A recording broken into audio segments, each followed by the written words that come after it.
안녕하세요. 네, 오늘은 여러분들이 이제 의사표시 부분에 처음 들어갈 때 비진이 의사표시를 먼저 공부하시는데 그때 이게 되게 중요한 개념인데 여러분들이 좀 이렇게 혼동하는 부분이 있어요. 첫 번째가 뭐냐면 자, 이 갑이 어떤 의사표시를 했을 때 이게 비진이 의사표시라고 밝혀지면 갑이 유리하겠습니까? 아니면 이 의사표시를 듣는 상대방이 유리하겠습니까? 두 번째는 여기 완쾌되면 부동산을 줄게라고 한 이 의사표시가 유효인 게 표의자에게 유리하겠어요? 무효인 게 유리하겠어요? 그러니까 그거를 먼저 알아보죠. 이게 비진이 의사표시를 우리가 배우는데 만약에 얘가 한 의사표시가 비진이 의사표시로 밝혀지면 과연 표의자가 좋은 것인가? 상대방이 좋은 것인가? 그거를 먼저 알아야 돼. 그래야지 이제 여러분들이 판례도 술술 읽히고 다 그렇습니다. 자, 그럼 예를 한번 들어볼게요.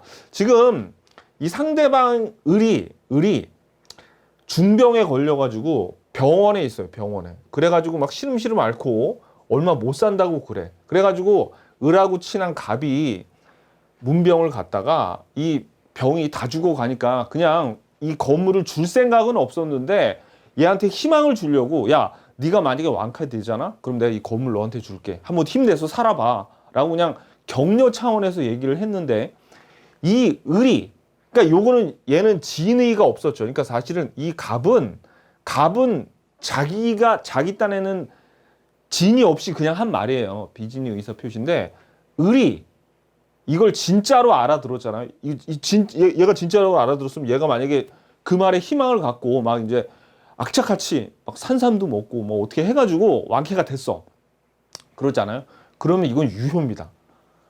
얘가 속 없이 얘기했더라도 상대방이 이걸 믿잖아요. 그러면 이건 원칙은 유효예요. 유효. 그러면 여기서 우리는 먼저 이런 의사표시를 했는데 이게 유효면 상대방이 유리하고 표의자가 불리하겠죠.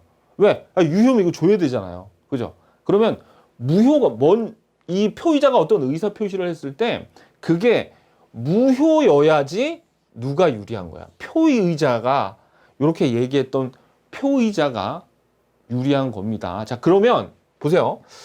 그러면 처음에 요게 원칙이 유효라고 했죠.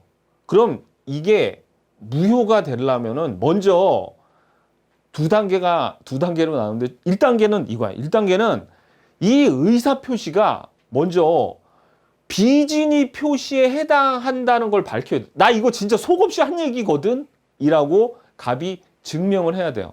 갑이 나 진짜 이거 내 진의가 없었어. 나 진의가 없어. 나 진짜 너한테 주려고 하는 거 아니야. 너한테 꿈과 희망을 주려고 했어. 라고 비진이 표시에 해당을 해야 돼. 이제 무효를 만들려면. 근데 만약에 이게 판사가 보기에 얘가 아무리 비진이라고 생각했지만 판사가 보기에 얘는 이게 진위가 없다고 주장하는데 판사 입장에서는 이게 아무리 생각해도 이거를 진위로밖에 볼 수가 없어요. 즉 비진이 표시에 해당하지 않으면은 뭐 더 볼 것도 없어. 그냥 유효가 되는 겁니다. 그러니까 먼저 비진이 표시에 해당을 해야 돼요.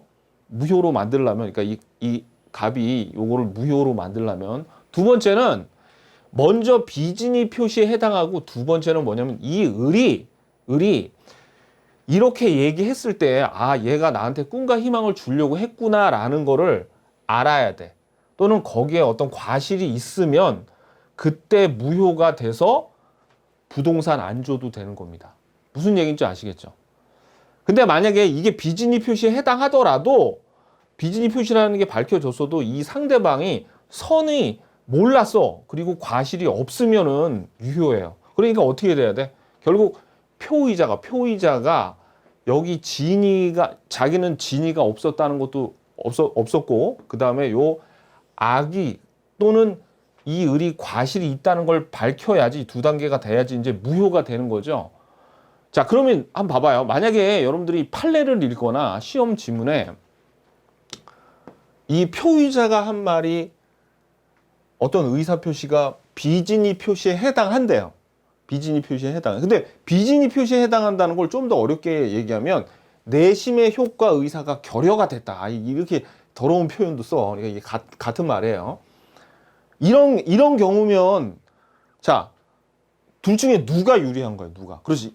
만약에 비진위 표시에 해당했다 또는 내심의 효과 의사가 결여됐다 그러면 표의자가 유리합니다. 왜? 일단은 이게 비진위 표시에 해당하니까 그 다음 단계로 나갈 수가 있어.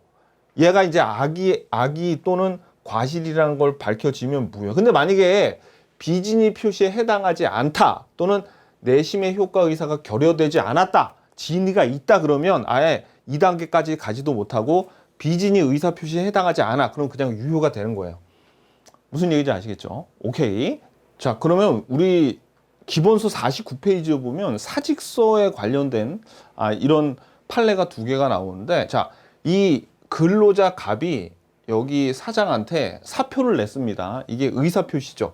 이게 의사표시인데, 자, 이 사표가 무효가 돼야지, 사표가 받아들여지지 않아야지 이 갑이 계속 회사를 다닐 수 있죠. 이게 이 사표가 유효가 되면 갑이 그냥 회사에서 잘리는 거예요. 그러니까 무효가 돼야지 갑에게 유리해. 그러면 이거를 무효화 시키려면 먼저 사표를 낼게라는 요 의사표시가 비진위 의사표시에 해당을 하고, 거기에다가 이 사표를 낸 이 비진위 의사표시를 이 상대방인 사장이 얘가 비진위였다는 거를 알았거나 또는 과실이 있으면 요 사표가 무효가 돼가지고 갑이 회사를 계속 다닐 수 있다는 거예요. 그죠? 자, 근데 첫 번째 판례를 보자고요. 자의로 이 진위가 있는 거죠. 사직서를 제출한 중간퇴직의 의사표시는 비진위 표시가 아니래. 그럼 비진위 표시에 해당하지 않으니까 뭐 의리 악의가 있건 과실이 있건 밝힐 필요도 없어. 그냥 사표는 효과를 발휘해서 회사에 못 다닙니다. 갑이. 오케이. 무슨 일인지 이해가 가죠. 그러니까 비진위 표시가 아니다라고 밝혀지면 표의자가 나쁜 거야. 무슨 얘기인지 아시겠죠? 자, 2번 볼게요. 2번. 근로자가 회사의 경영 방침에 따라 사직원을 제출하고 회사가 이를 받아들여 퇴직 처리했다가 즉시 재입사하는 형식을 취한 경우에 사직원을 제출한 근로자의 자, 이거는 이런 식으로 하면 당연히 이거는 비진위 의사표시에 해당하죠. 비진위 표시에 이제 이거를 무효를 만들려면 뭐가 또 필요해? 이 의리, 악의나 과실이 있다는 걸 알아야 되잖아. 근데 여기 사직원 제출이 이 회사에서 이렇게 처리하라고 했으니까 악이겠네. 사직원 제출이 근로자의 진이 아님을 알고 있었다. 악이었어. 보아야 하므로 이런 형식을 취하면 비진위 표시에 해당하는 데다가 얘가 악의에 해당하니까 그때는 퇴직의 효과가 발생하지 않는다. 즉 사표를 낸 이게 무효가 돼서 회사를 계속 다닐 수 있다는 얘기입니다. 무슨 얘기인지 아시겠죠? 그래서 뭐 우리가 비진위 표시에 나올 때 갑이 뭔가 부동산을 헐값으로, 속으로는 그렇게 생각하지 않았는데 헐값으로 뭐 누구에게 팔았다. 그때 비진위 의사 표시에 해당해야지 좋은 거야. 해당해야지 이게 무효가 돼서 좋은 거라는 거. 그걸 여러분들이 아셔야 돼요. 먼저 여러분들이 이 비진위 의사 표시는 법조문부터 무식하게 막 읽으면 처음부터 막 이게 헷갈리거든요. 그러니까 이 비진위 의사 표시가 됐을 때 누가 유리한가? 표의자가 유리하죠. 그 관점을 여러분들이 꼭 생각을 하셔야 됩니다. 수고하셨습니다. 안녕히 계십시오.